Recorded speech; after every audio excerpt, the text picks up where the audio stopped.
من فيض مولانا الغفور قرآن رب العالمين جاء لنا نبراس نور فيه السعادة واليقين أسمى المعاني في السطور نسمو بها دنيا ودين نلقى الشفاعة في النشور بدلائل النور المبين في حفظه تحلو الأمور ما خاب من يرجو المعين نلقى الشفاعة في النشور بدلائل النور المبين بدلائل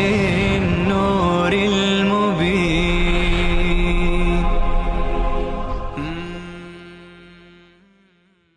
أعوذ بالله من الشيطان الرجيم. بسم الله الرحمن الرحيم. إن عدة الشهور عند الله 12 شهرا في كتاب الله. یکی از دلایل دیگر که باید با مشرکان جنگید اینه. مشرکان یک رسمی داشتند. خب ماهای حرام در قبل از اسلام ماه حرام بودند، یعنی به ماه حرام احترام میگذاشتند. 4 ماه بودند. 3 تا ماهای حج هستند، 2 تا ماه حج، ذیقعده، ذیحجه و محرم، و 1 ماه ماه رجب. این 4 ماه 4 ماه حرام هستند. در این ماه حتی مشرکان با هم می جنگیدن، دیگه آتش بس بود. در این ماه حتی برای کسانی که برای سرقت و دزدی می رفتند نمی رفتند، احترام می گذاشتند. اما بعضی وقتها شرایط جنگی طوری پیش می آمد که اگر جنگ را متوقف بکنیم، بیشتر از این لفت بدیم، به ضرر تمام میشه. دشمن آمادگی میکنه، دشمن ما شکست میده. پس چیکار میکردند؟ ماه حرام را جابجا میکردند. یعنی ماه حرام را همون 4 ماه میدانستند، اما گاهی به جای محرم میگفته امسال محرم حرام نیست، امسال در محرم می جنگیم، به جای محرم 1 ماه بعد سفر را حرام قرار میده. چون 3 ماه پشت سر هم ذیقعده هم ذیحجه 2 ماه نجنگیده بودن، 3 محرم هم نمی جنگیدن، طولانی میشد. میگفتن که محرم را چیکار میکنیم؟ محرم امسال حرام نیست، امسال در محرم می جنگیم، حرام سفر است، ماه حرام سفر است بعد از محرم. این تغییراتی بود که از خود میدادند.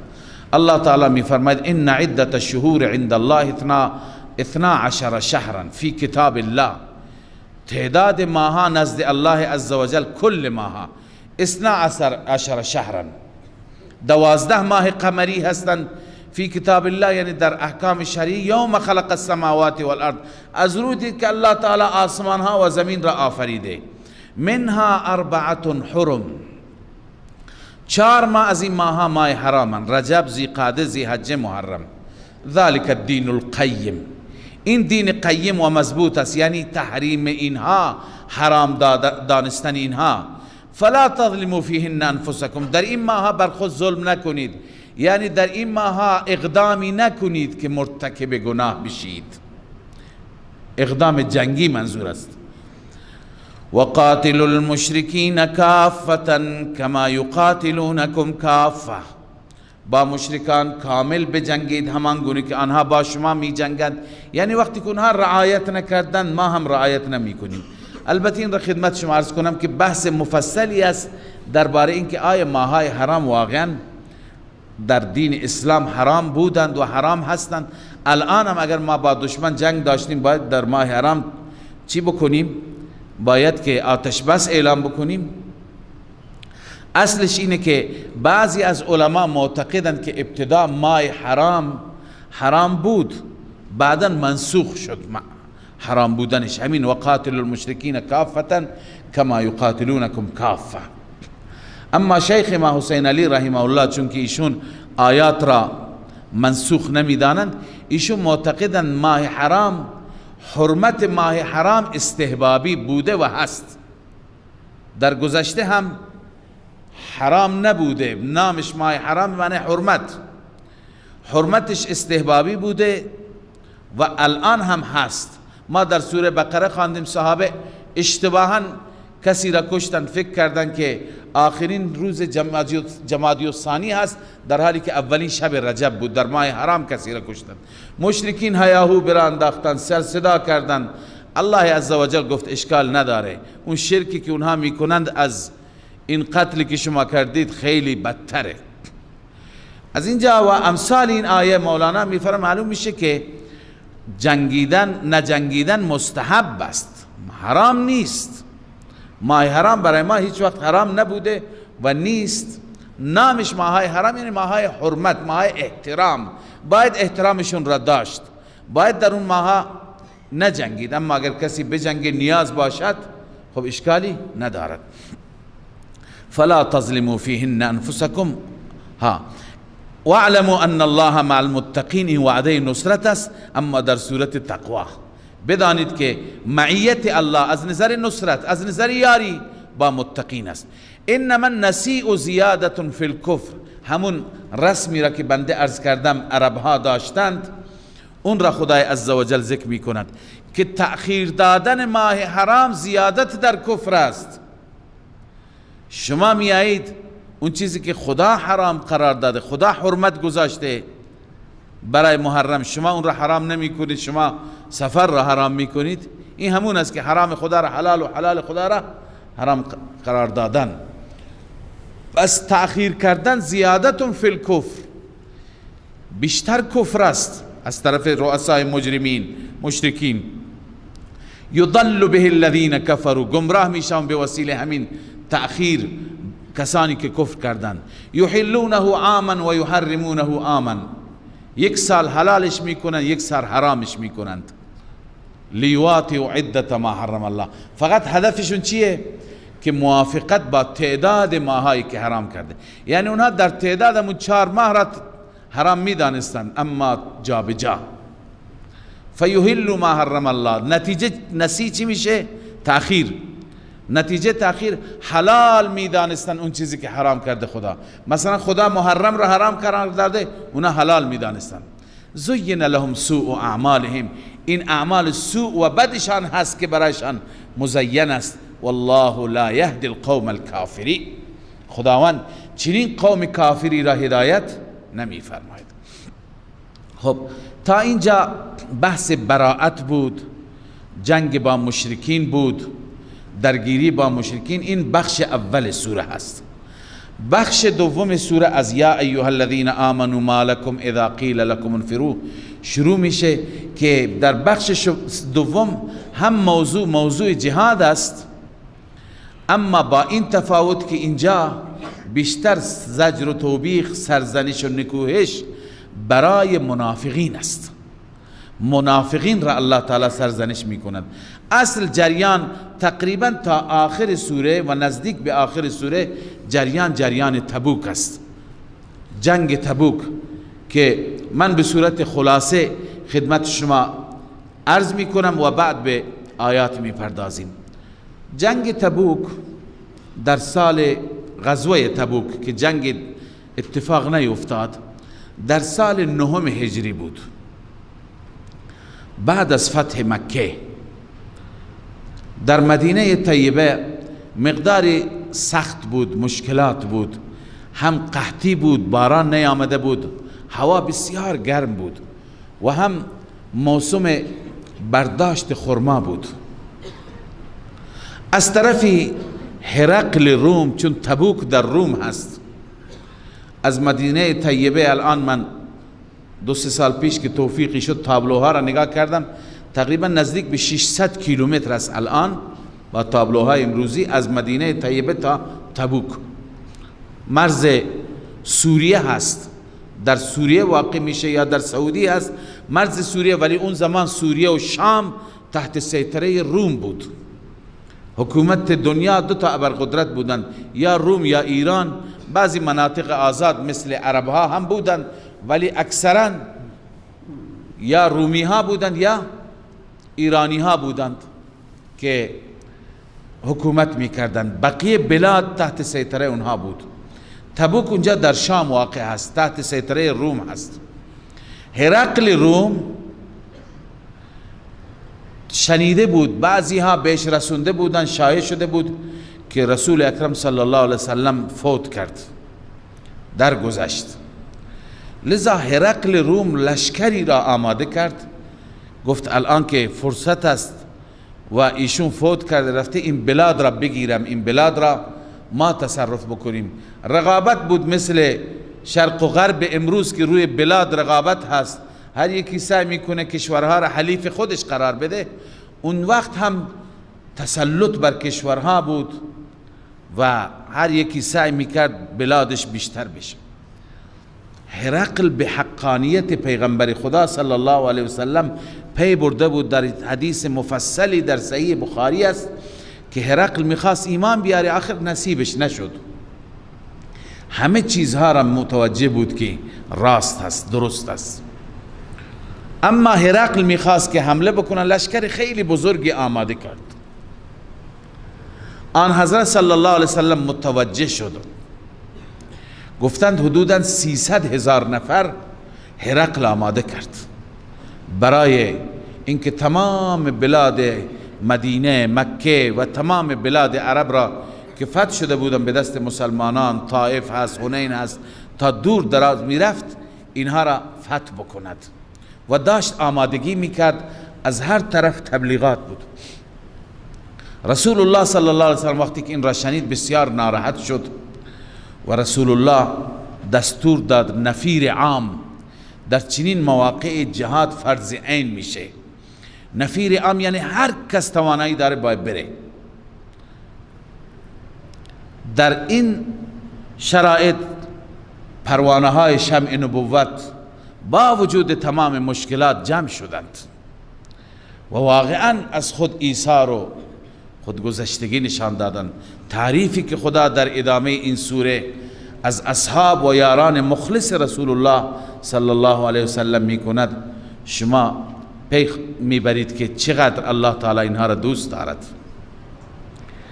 و نیاز به حمایت مالی بود، جمع‌آوری به اصطلاح.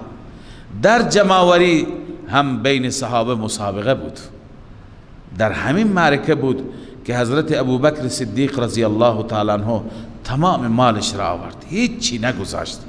عمر فاروق به زعم خودش میگفت که من در این جریان از ابوبکر پیشی میگیرم.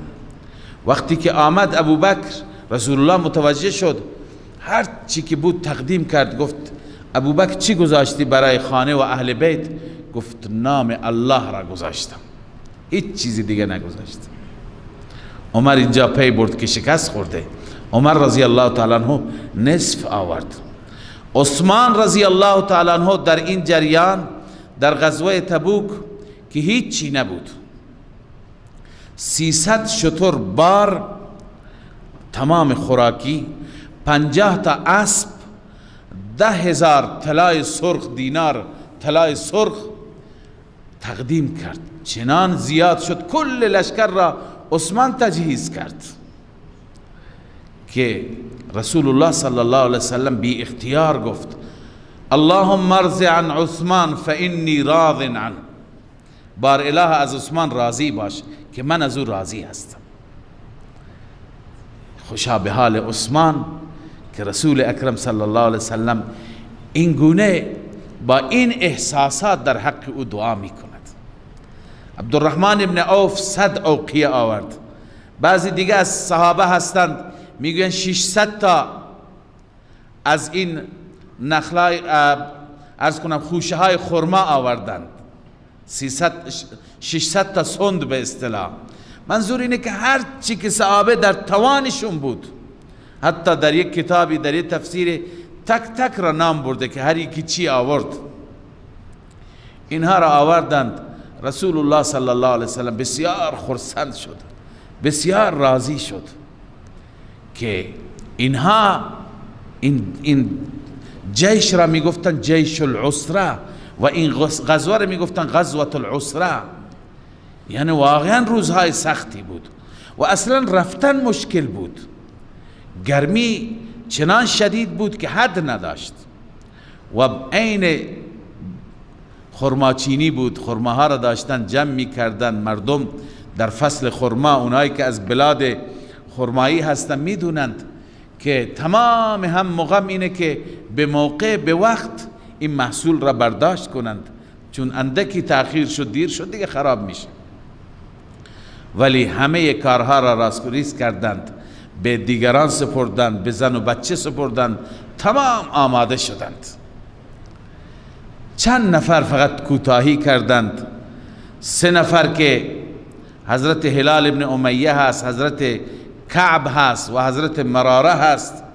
اونها در پایان این سوره بحثشون می آید که تا 50 روز اونها بلا تکلیف بودند و توبهشون پذیرفته نشد.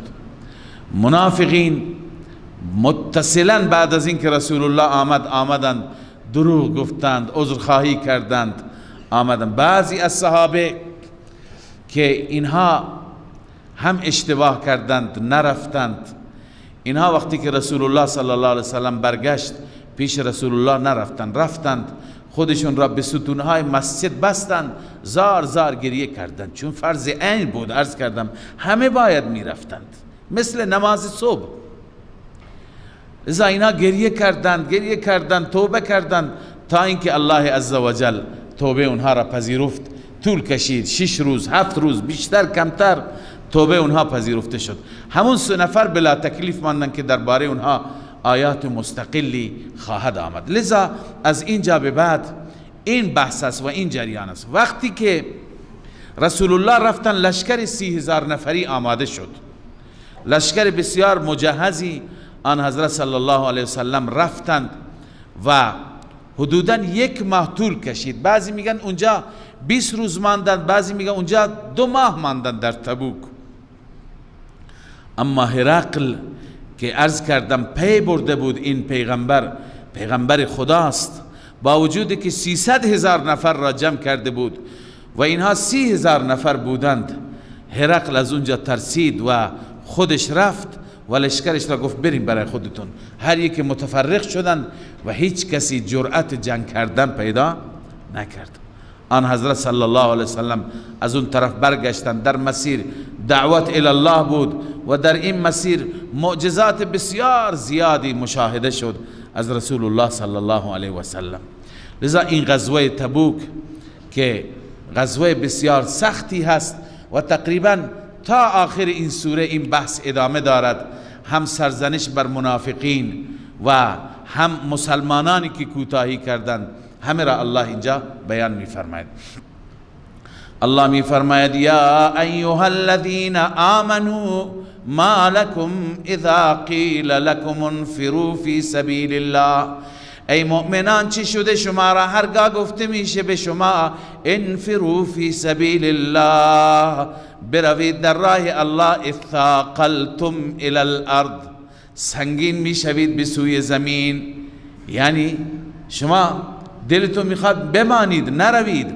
ارضیتم بالحیات الدنیا من الاخره، آیا شما راضی شدید، شما پسندیدید حیات و زندگی دنیا را من الاخره، بدل آخرت بجای آخرت؟ اگر این را انتخاب کردی بدانید فما متاع الحیات الدنیا فی الاخرة الا قلیل، نیست زندگی دنیا و کالای زندگی دنیا در مقابل آخرت مگر اندک. دنیا شما چند روزی زنده هستید ولی آخرت ابدی هست، اونجا بهشت ابدی هست. شما ترجیح میدید دنیا را به آخرت؟ نباید مسلمان دنیا را به آخرت ترجیح بده. اینجا وقتی که بحث جهاد میشه، اگر واقعا جهادی باشد و جهاد وجود داشته باشد، باید مسلمان جهاد را، شهادت را بر دنیا ترجیح بده. در دنیا چی هست؟ گرچه لازم نیست که حتما شهید بشیم، اگر حتما در جنگ شهادت بود، همیشه عرض می کنم خالد ابن ولید که تمام زندگیش در جنگ ها گذشت، خالد ابن ولید شهید می شد، اون نشد، تمام بدنش زخمی شد. آخر وقتی که بر رخت خواب بیماری داشت جان میداد، گریه کرد، گفت خالد آرزویش این بود که در جنگ شهید بشه، نشد، به خاطر این گریه می کرد. لذا الله عزوجل چنان مقدر کرده که در جنگ حتما کشته شدن باشد نیست، اما در جنگ بهشت است، در راه خدا و در جهاد بهشت است. الله می فرماید فما متاع الحیات الدنیا فی الآخرة الا قلیل، نیست کالای دنیا در مقابل آخرت مگر اندک. الا تنفروا يعذبكم عذابا الیما، این نتیجه ترک جهاد است. اگر شما نروید خدا شما را عذاب میده، عذاب دردناک. و یستبدل قوما غیرکم، و تبدیل میکند قومی را بغیر از شما به جای شما. ولا تضروه شیئا، شما ضرر و آسیب نمیتوانید برسانید به الله. والله علی کل شیء قدیر، الله به هر چیز قادر است، الله میتواند این کار را بکند. لذا هر وقت که وقت جهاد شد شما باید آماده بشید بروید. الله می فرماید الا تنصروا، رفتن به جهاد چیه؟ نصرت رسول الله، نصرت دین رسول الله. الا تنصروا فقد نصره الله، اگر شما او را یاری نکنید، رسول من را، پیغمبر من را، فقد نصره الله، اینجا جزا مقدر است. الا تنصروه فینصره الله، اگر شما او را یاری نکنید خدا او را یاری میکند. همون طوری که در اون روزی که هیچ کس را نداشت خدا یاریش کرد، فقط ابوبکر را در کنارش داشت. اشاره به جریان هجرت است. در رابطه با هجرت هم مختصرا قبلا عرض کردم، اینجا این آیه رسما درباره هجرت میگوید. مشرکین در دارالندوه با هم مشورت کردند، شیطان هم به شکل شیخی از اهل نجد در این میان بود که چیکار بکنیم. دیدگاه ها متفاوت شد تا اینکه ابو جهل گفت که تنها راهش اینه که جوانانی از قبایل مختلف تعیین بکنیم، کارش را تمام بکنیم، یک سر بکنیم. این تصویب شد، شیطان تشویق کرد. الله عزوجل به رسولش خبر داد و دستور داد. الله چون پیغمبر از قبل به صحابه دستور داده بود همه هجرت بکنند، منتظر دستور الله بود. فقط ابوبکر را گفت تو بمان که با هم میریم. بقیه رفتند. ابوبکر صدیق شترها را آماده کرده بود، یک برده را هم کرایه کرده بود به عنوان دلیل، راهنما که از کدوم مسیر ببرد اونها را، اون هم آماده کرده بود. شب و روز منتظر بود که دستور میرسه، تا اینکه امروز که مشوره شد که امشب برند بر رسول الله صلی الله علیه وسلم، همین روز رسول اکرم صلی الله علیه وسلم به ابوبکر گفت آماده باش که اول شب میریم. ابوبکر صدیق رضی الله تعالی عنه خرسند شد، خوشحال شد و بیرون مکه جایی آماده کرده بود. منتظر بودند، هم دلیل و راهنما و هم شترها، تا اینکه هوا که تاریک شد ابوبکر و رسول الله صلی الله علیه وسلم رفتند و حرکت کردند به طرف مدینه منوره. و اون کسی که راهنما بود تا مسیر اونها را برد و از روایات معلوم میشه که فقط مسیر را برای اونها درست کرد و بعد از اون برگشت، چون راهنماها تا یک حدی میبرند. بعد از اون ابوبکر و رسول الله صلی الله علیه وسلم تنها بودند و رفتند تا اینکه مشرکین متوجه شدند. مشرکین با خبر شدند و تعقیب کردند، چون شب اینجا آمدند حضرت علی کرم الله وجهه را دیدند. با علی کرم الله وجهه هم کار نداشتند و متوجه شدن رسول الله رفته، تعقیب کردند و حتی جایزه تعیین کردند، جایزه 100 شتر. اونهایی که آمدند بر غار قرار گرفتند، حضرت رسول صلی الله علیه وسلم حتی پاهایشون را میدید، اما غار طوری بود که فاصله زیاد بود از بالا تا پایین و شترها در یک جای دیگه بودند، در یک مسیر دیگه گذاشته بودند. اینجا 3 روز ماندند. حضرت اسما دختر ابوبکر صدیق رضی الله تعالی عنه گاهی غذای، خرمای، نانی چیزی برایشون می آورد و وقتی که آمدن اطراف را نگاه کردند، الله عزوجل اونها را، چهرهشون را به سمت و سوی دیگه برد. از اشاره آیه معلوم میشه، بسیاری از مفسرین هم نوشتن خداوند فرشتگانی فرستاد و ایده بجنود لم تروها، فرشتگانی فرستاد که اینها را به سمت و سوی دیگه بردند، متوجه کردند. با وجودی که اونجا بودند، بالای غار قرار گرفته بودند. این هم معروف است، تو تفسیرها هم نوشته والله اعلم که عنکبوت تارش را اونجا بافت و کبوتر آمد اونجا تخم مرغ کرد، والله اعلم اینا صحتشون، ولی تو تفسیرها هم نوشته اینا. ولی از قرآن معلوم میشه که فرشته ها آمدند و ذهن مشرکین را و حواس مشرکین را به سمت و سوی دیگه بردند. اینا مسیرشون دیگه جایی رفت، اینجا را ترک کردند، رها کردند. لذا ابوبکر ناراحت بود، گفت یا رسول الله پیدا میشند. رسول الله گفت لا تحزن ان الله معنا،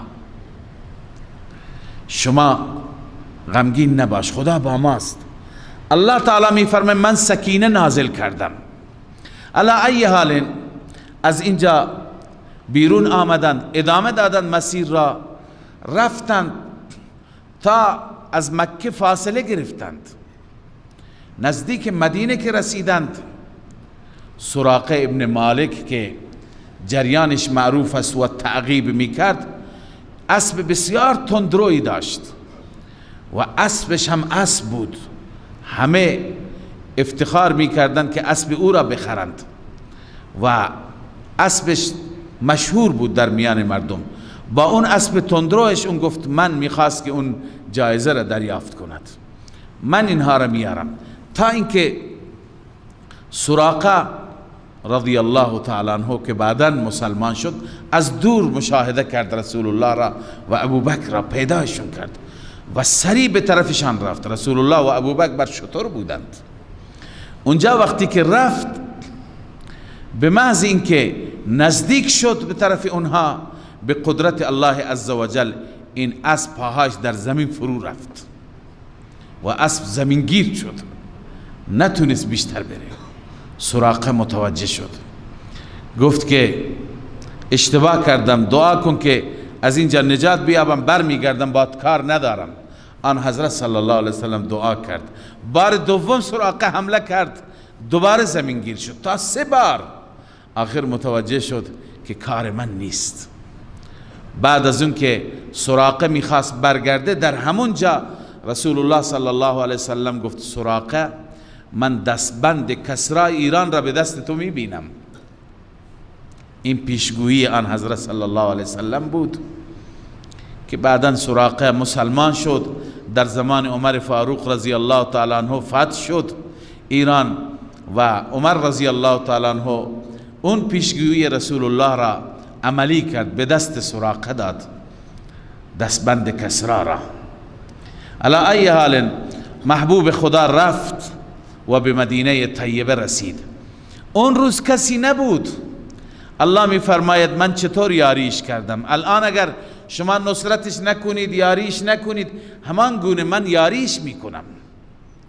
الله می فرماید الا تنصروه فقد نصره الله، اگر شما او را یاری نکنید، همانا یاری کرده، نصرت کرده او را الله. اذ اخرجه الذین کفروا، زمانی که او را بیرون کردن، مجبورش کردن بیرون بشه، کفار بیرونش کردن، در حالی که پیغمبر خدا ثانی اثنین بود، از دوتا دومی بود، یعنی یک همراه دیگه هم داشت که اون همراه کیه؟ ابوبکر صدیق. اذ هما فی الغار، زمانی که آن دو در غار بودند، منظور از غار چیه؟ غار ثور. اذ یقول لصاحبه، زمانی که می گفت پیغمبر به صاحبش، به همراهش، به صحابیش. ببین این صحابیت حضرت ابوبکر صدیق و صاحب بودن ابوبکر صدیق از نص صریح قرآن هیچ کس نمیتواند انکار بکند. میدونید انکار آیه قرآن چی میشه؟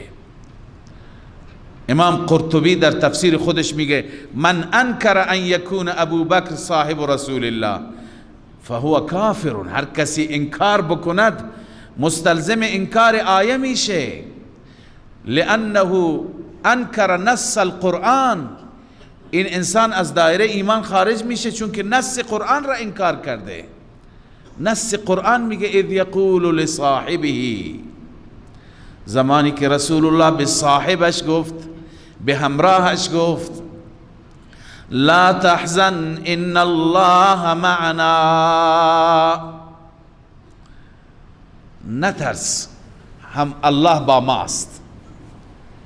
رسول الله صلی الله علیه و سلم اونجا وقتی که ابوبکر دغدغه داشت، پریشان بود، جمله در حدیث شریف آمده، رسول الله گفت یا ابابکر ما ظنک باثنین الله ثالثهما. ای ابوبکر نظرت درباره اون دو نفری که الله سومیشون هست چیه؟ یعنی الله با ماست، الله سومی هست. قرآن هم همین میگه. رسول الله گفت ان الله معنا، الله با ماست. علما مقایسه میکنند در تفسیرها بین جمله‌ای که رسول الله گفت، جمله‌ای که موسی گفت. قوم موسی اونجا ترسیدن، شما آیه را خواندید، گفتن که ای موسی انا لمدرکون، فرعون آمد ما را دستگیر کرد.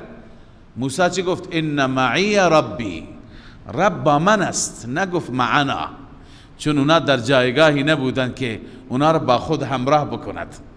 گفت ان معی ربی، رب با من است، اون رب مرا راهنمایی میکند چیکار بکنم. اما رسول الله نگفت ان الله معی، ای ابوبکر خدا با من است، گفت خدا با ماست، با دوتای ماست. این فرق اصحاب رسول الله و اصحاب موسی را از اینجا بفهمید. لذا ان الله معنا، الله با ماست. فانزل الله سکینته علیه، الله نازل کرد سکینه را بر او. بر کی نازل کرد؟ اگر بگیم بر رسول الله نازل کرد خب میشه، اما آیا مگر رسول الله ترس داشت؟ رسول الله دغدغه داشت؟ سکینه جایی نازل میشه که چی؟ دغدغه باشد. پس بیشتر مفسران اینجا گفتن فانزل الله سکینته علیه، یعنی علی صاحبه، ضمیر به صاحب است. خداوند سکینه را بر همراه رسول الله، بر صاحب رسول الله نازل کرد، چون دغدغه اون داشت، پریشان او بود، نه رسول الله. رسول الله که مطمئن بود خدا مرا کمک میکند، دلش قرص بود، اما ابوبکر نگران بود. پس سکینته علیه نوشته علی ابی بکر، ابن العربی گفته علی ابی بکر، خداوند سکینه را بر ابوبکر نازل کرد. قال علماؤنا و هو الاقوا، هر عقل سلیمی میدانه این تفسیر قوی تری است. علما گفتند که اقوا همین است. چرا؟ لانه خاف علی النبی صلی الله علیه و سلم، او بر رسول الله می ترسید، به خاطر رسول الله. این هم بدونید که ابوبکر به خاطر خودش نبود، به خاطر رسول الله بود. احساس خطر برای رسول الله می کرد. لذا خاف علی النبی من القوم، از این قوم بر علیه رسول الله آمدند. شب اونها برای کشتن ابوبکر که نیامده بودند، برای رسول الله آمده بودند. پس ابوبکر برای خودش هیچ دغدغه‌ای نداشت، کل هم و غم، کل دغدغه به خاطر وجود مسعود رسول الله صلی الله علیه وسلم بود. پس علامه قرطبی میگه خاف علی النبی صلی الله علیه وسلم من القوم، از این قوم برای رسول الله میترسی. فانزل الله سکینته علیه، الله عزوجل سکینه را بر او نازل کرد. فسکن جاشه و ذهب روعه و حصل الامن، بعد از اینکه سکینه نازل شد دلش آرام گرفت، ترسش رفت، امنیت حاصل شد، قرار گرفت و بعد از اون چیزی نگفت. و ایده بجنود لم تروها، تایید کرد او را، پیغمبر خودش را الله نصرت کرد، بجنود لم تروها، با لشکریانی که شما نمیدیدید، یعنی با ملائکه. از اینجا معلوم میشه که ملائکه آمدند و مشرکین را که تعقیب میکردند منحرف کردند. پس ببینید خدای عزوجل معجزات علنی نشان داد. ملائکه آورد، مشرکین مسیرشون منحرف شد، سمت سوی دیگه رفتند. اونجایی که سراقه آمد، سراقه هم زمینگیر شد. پس اینا معجزه هستند، اینا همراهی ملائکه را میرسانند. و جعل کلمة الذین کفروا السفلی، کلمه منظور تدبیر، توطئه و حیله کسانی که کفر کردند الله او را سفلا قرار داد، پایین، یعنی شکست. و کلمة الله هی العلیا، کلمه الله یعنی تدبیر الهی، او غالب شد، اون به پیش رفت. والله عزیز حکیم، الله عزوجل عزیز هست، غالب هست و حکیم، در کارهای الله حکمت هاست. پس ملاحظه فرمودید که در این آیه الله تعالی به مسلمانان میگه اگر شما او را نصرت نکنید، رسول من را، من مثل جریان هجرت من خودم او را نصرت میکنم، او را تنها نمیگذارم. انفروا خفافا و ثقالا، الان دوباره موضوع جهاد در وسط به صورت نمونه بحث هجرت آمد. انفروا خفافا و ثقالا، بروید در راه الله سبک بال، سنگین بال. این دو را تفسیرهای مختلفی کردند، خفافا و ثقالا. بعضی گفتند که دو نفر، سه نفر، ثقالا جماعتهای بزرگتر، دسته های بزرگتر، 10-20 نفر، 100-200 نفر، یعنی تکی برید، جمعی برید. این یک تفسیر. یکی دیگه خفاف و ثقال یعنی اسلحه خفیف دارید برید، یا اسلحه سنگین و پیشرفته و مدرن دارید، هر نوع اسلحه‌ای دارید برید. بعضی گفتن خفاف و ثقال اونی که تنگ دستید هم برید، ثقال یعنی سرمایه دارید هم بروید. بعضی گفتن که خفاف و ثقال این هست که اگر، البته عمرو بن جموح اینطور تفسیر میکرد، یکی از صحابه‌ای که لنگ بود، خوب نمیتونست راه بره، 4 تا فرزندش همراه شد در این جنگ. گفت پدر ما که هستیم، البته اینجا نه، در جنگ احد بود، گفت که ما هستیم.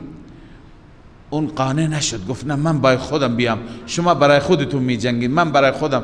گفتن شما معذوری، گفت نه، خدا گفته انفروا خفافا و ثقالا، یعنی خوب قدرت جسمی داشتید یا نداشتید باز هم برید. ایشون اینطور تفسیر میکرد. رسول الله گفت جلوی پدرتون را نگیرید، رفت در احد شهید شد.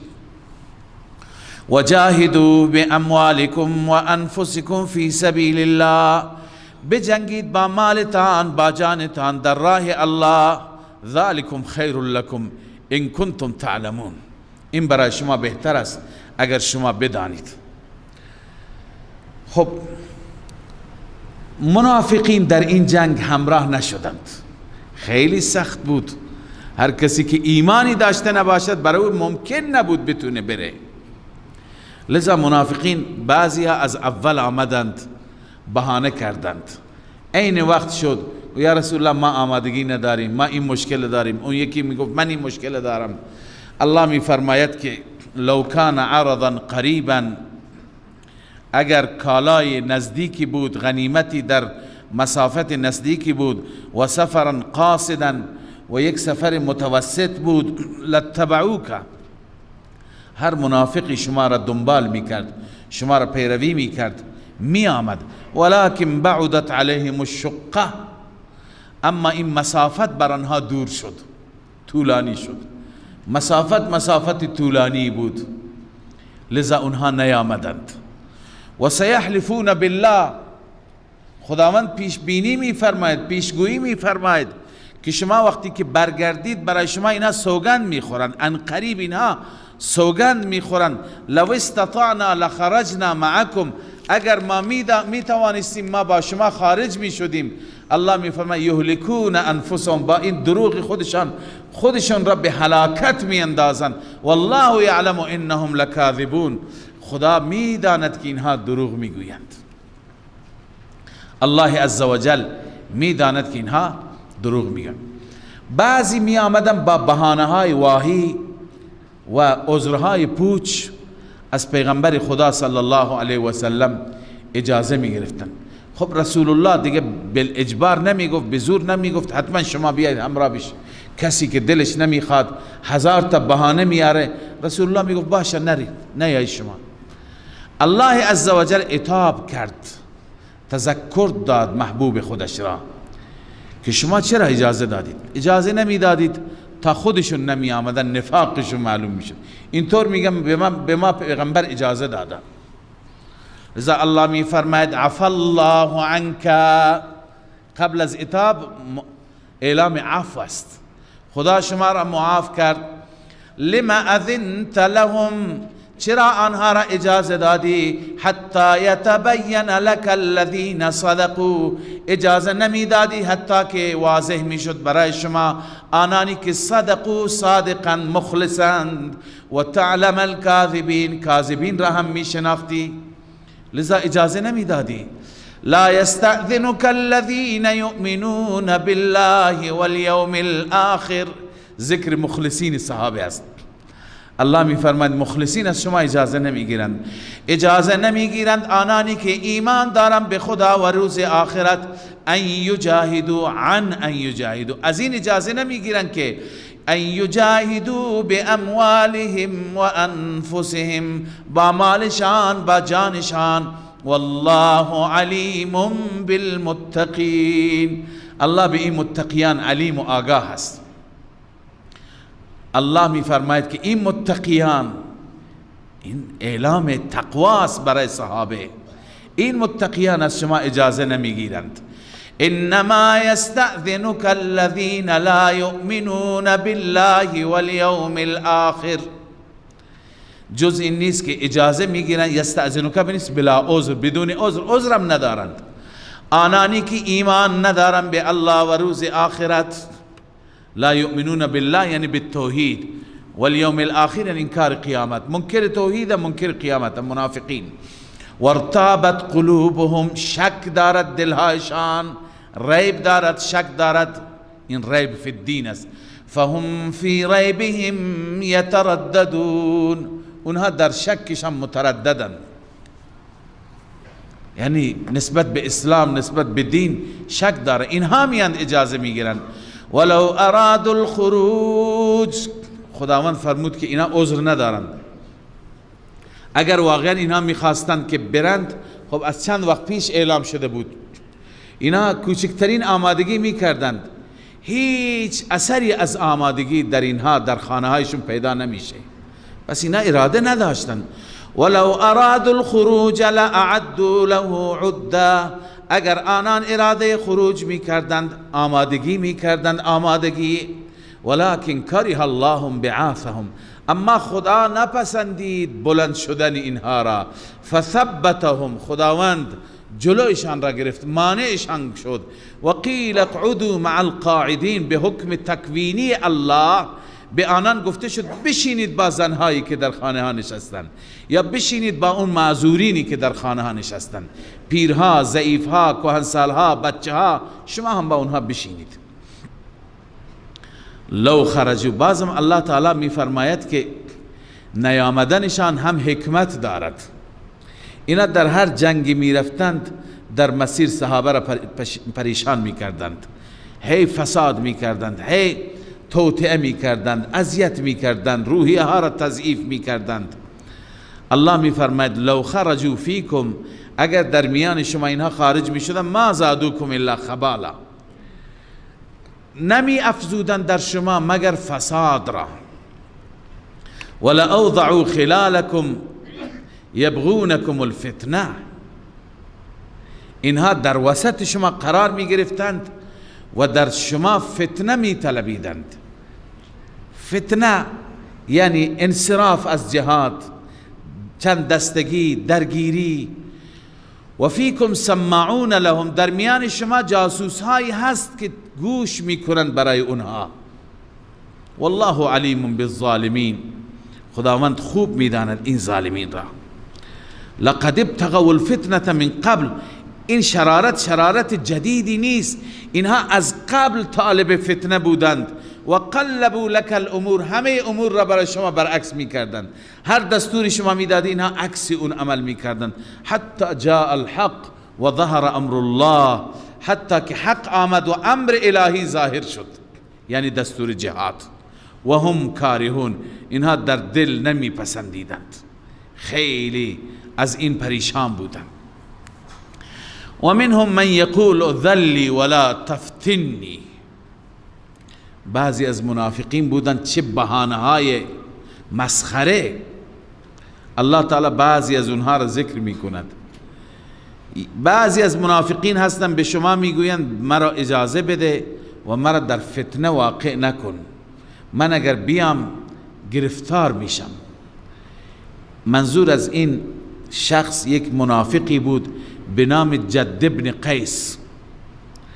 جد ابن قیس آمد و خدمت رسول الله صلی الله علیه وسلم گفت یا رسول الله، من کسی هستم که بلا تشبیه زود فریفته زنها میشم، گرفتار زنها میشم. من اگر بیام اون زنهای زرد رنگ رومی را ببینم، من گرفتار میشم، عاشق میشم، به اصطلاح گرفتار میشم، در فتنه واقع میشم. منو نبرید، من اجازه بدید من همینجا بمانم. این بهانهش بود. تفسیر قرطبی نوشته قال الجد ابن قیس، جد ابن قیس گفت قد عرفت قومی انی مغرم بالنساء، قوم من میداند که من به زنها گرفتارم. و انی اخشا ان رأیت بنات بنی الاصفر، من میترسم اگر اونجا آمدم و دختران زرد رنگ یا سفید پوست و زرد پوست اونها را ببینم، الله اصبر عنهن، یعنی دختران رومی را صبر نکنم و نتونم خودم را تحمل کنم. فلا تفتنی واذن لی فی القعود، ای پیامبر مرا در فتنه نینداز، به من اجازه بده بشینم. قرطبی. الله می فرماید و منهم من یقول ذلی ولا تفتنی، بعضی از منافقین اونایی هستن که میگن به ما اجازه بده و ما را در فتنه نینداز. الله می فرماید فتنه کدومه؟ الا فی الفتنه سقطوا، خبردار اینها در فتنه افتادند، اینا در فتنه قرار دارند. همین تخلف از راه رسول الله خودش فتنه هست، بزرگترین فتنه و فساد همینه. و ان جهنم لمحیطة بالکافرین، جهنم چنین کافران را احاطه کننده هست، اینها را الله نمیذارد، اینها را در جهنم میسوزاند. و اینها اینقدر تنگ نظرند که ان تصبک حسنة تسؤهم، اگر به شما حسنه، فتحی، موفقیتی، غنیمتی برسد، تسؤهم، برای اونها ناگوار هست، اونها پریشان میشوند، مریض میشند. چرا؟ اینها پیروز شدند. و ان تصبک مصیبت، اگر به شما مصیبتی برسد، شکستی، شهادتی، ضربه‌ای. یقولوا قد اخذنا امرنا من قبل، میگویند ما قبل از این تدبیر کردیم، ما امر خودمون را از قبل گرفتیم، یعنی برای خودمون برنامه ریزی کردیم و گفتیم که در این جنگ فایده نداره. و یتولوا و هم فرحون، آنها برمیگردند در حالی که خوشحالند که شما ضربه دیدید، شما آسیب دیدید. الله عزوجل می فرماید قل لن یصیبنا، ای پیامبر به آنان بگو لن یصیبنا، هرگز به ما نمی رسد هیچ چیزی، الا ما کتب الله لنا، مگر آنچه که الله برای ما نوشته، هو مولانا، اون مولای ماست، اون دوست و حامی ماست، هرچی که برای ما فیصله بکند همون میشه. و علی الله فلیتوکل المؤمنون، و بر الله باید توکل کنند مؤمنان، هرچی برای مؤمنان الله بنویسه همون نه. قل هل تربصون بنا الا احدى الحسنيين، به آنان بگو، به منافقان، آیا شما برای ما غیر از این انتظار دارید؟ انتظار یکی از دو خوبی، یکی از دو محاسن و زیبایی، هر دو زیباست، یا فتح یا شهادت. چون مسلمان وقتی که به میدان میره، مسلمان ترسو و بزدل نیست که فرار بکند، یا موفق میشه فتح میکند، یا شهید میشه به بهشت میره. پس هر دو زیبا، هر دو حسن. و شما برای ما یکی از این دوتا را انتظار دارید. شما فکر میکنید یا ما کشته میشیم که برای ما هم خوبه، شهید، یا موفق میشیم. اما ما به شما چه گمانی داریم، چه انتظاری داریم؟ و نحن نتربص بكم ان یصیبکم الله، ما انتظار داریم برای شما اینکه خدا به شما برساند بعذاب من عنده، عذابی از جانب خودش، او به ایدینا، یا عذابی به دست ما، چه از خودش به شما عذاب میده، چه به ما اجازه بده که به حساب شما برسیم. فتربصوا انا معكم متربصون، شما انتظار بکشید، ما هم منتظر میشیم، ما هم انتظار میکشیم. قل انفقوا طوعا او کرها، منافقین بعضی ها ظاهرا انفاق میکردند که پذیرفته بشه انفاقشان. الله میفرماید شما انفاق بکنید، چه به خوشی چه به ناخوشی، لن یتقبل منکم، هرگز از شما پذیرفته نمیشه. چرا؟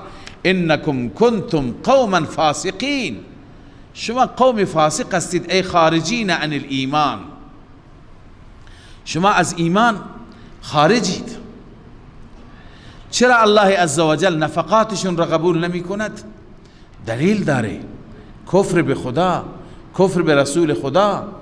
الله در این آیه بیان فرموده و ما منعهم ان تقبل منهم نفقاتهم، منع نکرد آنان را که نفقاتشون پذیرفته بشه، چیزی دیگه مانع نیست، الا انهم کفروا بالله و برسوله، مگر اینکه آنان کفر کردن به خدا و به رسولش. ولا یأتون الصلاة، کسی میگه که خب نماز که میخوانند، الله میگه این ظاهریه. ولا یأتون الصلاة، اینها به نماز نمی آیند، الا و هم کسالا، مگر اونها با کسالت می آیند، با تنبلی می آیند، با بیحالی و بی‌حوصلگی. چیزی که انسان عقیده داشته نباشه خیلی سخت میشه. ولا ينفقون الا وهم کارهون، خرج نمی کنند مگر آنان نمی پسندند، یعنی در دل دوست ندارن خرج کردنشون را، اکراه است، اجبار است، مجبوریه که نفاقشون ظاهر نشه. لذا الله عزوجل می فرماید اینها به این خاطر خرج می کنند. و بعض یک شبهی هست، خب خدای عزوجل این همه مال به اینها داده، اینا وقتی منافقند، دشمنند، الله می فرماید این نمیتونه دلیل باشد. الله تعالی به هر که میده، فلا تعجبك اموالهم ولا اولادهم، شما را در تعجب واقع نکنند مالشان و نه اولادشان، همه امکانات دارند، همه چیز دارند. انما یرید الله، جز این نیست که الله اراده دارد لیعذبهم بها فی الحیات الدنیا، تا اینکه عذاب بده آنها را اول در همین زندگی دنیا، و تزهق انفسهم وهم کافرون، جانشان را بگیرد در حالی که آنها کافرند، یعنی با کفر بمیرند. چون اینها وقتی که نفاق کردند امکانات ظاهری، دنیا، متاع دنیا، همه چیز برایشون فراهم، تا همینطور ادامه بدن مسیر کفر را، تا با کفر بمیرند. و با وجود اینکه کافرند ادعای ایمان میکنند. و یحلفون بالله انهم لمنکم، ای اذا رجعت الیهم، وقتی که شما از تبوک برگشتید اینا سوگند میخورند که از شما هستند. الله میفرماید ولا وما هم منکم، اینها از شما نیستند، ولکنهم قوم یفرقون، اما اینها قومی هستند که میترسند. یفرقون یخافون، اینا میترسند از شما، چنین اعتراف میکنند. لو یجدون ملجأ او مغارات، اگر اینها پناهگاهی بیابند، او مغارات، یا غاری سوراخی در کوه، او مدخلا، یا جای ورودی که داخل بشن، لولوا الیه و هم یجمحون، اون طرف میروند پشت میدهند، و هم یجمحون، پا به فرار میگذارند، میگریزند. لذا الله میفرماید اینها از شما نیستند، هرگز سوگندشون را، قسمشون را باور نکنید. یکی از منافقین دیگر را خدا اینجا یاد میکنه که به رسول الله طعنه میزد. منافقین حتی به رسول الله بدبین بودند. این جریان برمیگرده به جریان حوازن، به جریان حوازن برمیگرده که اونجا ما دیروز خواندیم در معرکه حنین، اونجا رسول اکرم صلی الله علیه و سلم، غنایم زیاد بود، غنایم را رسول الله تقسیم کرد. رسول اکرم صلی الله علیه و سلم به یکی زیاد داد، به یکی کم داد، این اختیار را الله بهش داده بود. حتی بعضی تازه مسلمان ها و از این سرداران و بزرگان قریش به اینها 100 تا شتر داد.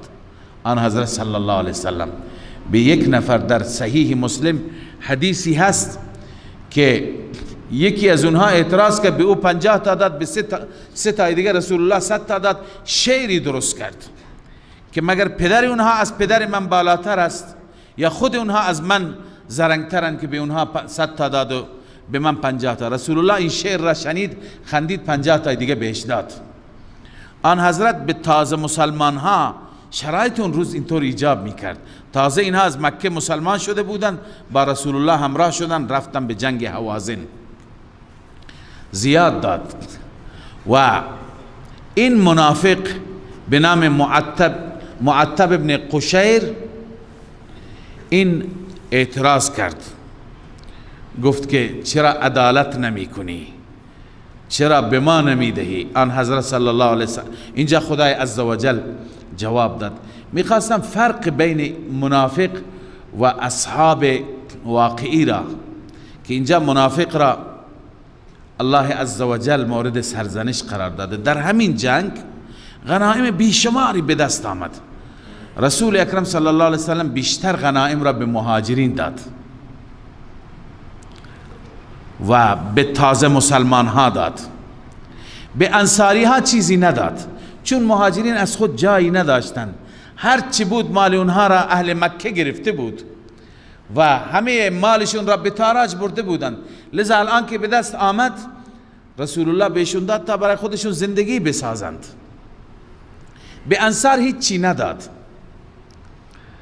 انصاری ها چیزی نگفتند. بعضی از جوانهای انصار یا یکی از جوانهای انصار گفت که اون روزهای سخت ما بودیم، هر جا ما بودیم، امروز که نوبت غنیمت است، امروز به ما چیزی نمیدهند. رسول الله صلی الله علیه و سلم انصار را جمع کرد، گفت یک جا جمع بشید. همه انصاری ها جمع شدند و رسول اکرم صلی الله علیه و سلم برای تسلی انصار یک سخنرانی کرد که انصار تسلی شدند. رسول اکرم صلی الله علیه و سلم گفت که من شما را چنان دوست دارم که اگر همه مردم از یک راه برند، از یک وادی برند و انصار از یک وادی برند، من از همون وادی انصار میرم. انصار گفتم برای ما همین بسه، همین افتخار بزرگی هست. باز فرمود آیا شما راضی نیستید که مردم با مال برمیگردن، شما با رسول خدا برمیگردید؟ چون یه خطری دیگه هم بود. اون خطر این بود که الان مکه فتح شد، رسول الله به مکه دل داشت، محبت داشت، روزی که از مکه رفت زار زار گریه میکرد. الان که مکه فتح شد، مکه دارالاسلام شد، این خطر هم بود که رسول الله که مکه را فتح کرده دیگه همینجا زندگی میکند. این مژده بسیار بزرگی برای انصاری ها بود. رسول الله به انصاری ها گفت که مردم با مال برمیگردن، شما با رسول خدا برمیگردید، من مال شما هستم، راضی نیستید؟ انصار همه گفتن یا رسول الله ما راضیم، ما چیزی بیشتر از این نمیخواهیم. لذا به انصار چیزی نرسید در این جنگ و انصار با رسول خدا برگشتند. اما این منافق، فرق نفاق و اخلاص اینه، این منافق اعتراض میکند و منهم من یلمزک فی الصدقات، بعضی از آنهایی هستند که شما را در صدقات متهم میکنند. لمز عیب زدن را میگن، اتهام را میگن. فان اعطوا منها رضوا، اگر داده بشوند از آن مال غنیمت راضی میشن. و ان لم یعطوا منها، اگر داده نشوند از آن مال غنیمت، اذا هم یسخطون، در این هنگام اونها به سخط یعنی به خشم می آیند، به خشم و غضب می آیند، ناراحت می شوند. اما انصاری ها عکس این، به اونها داده نشد راضی شدند.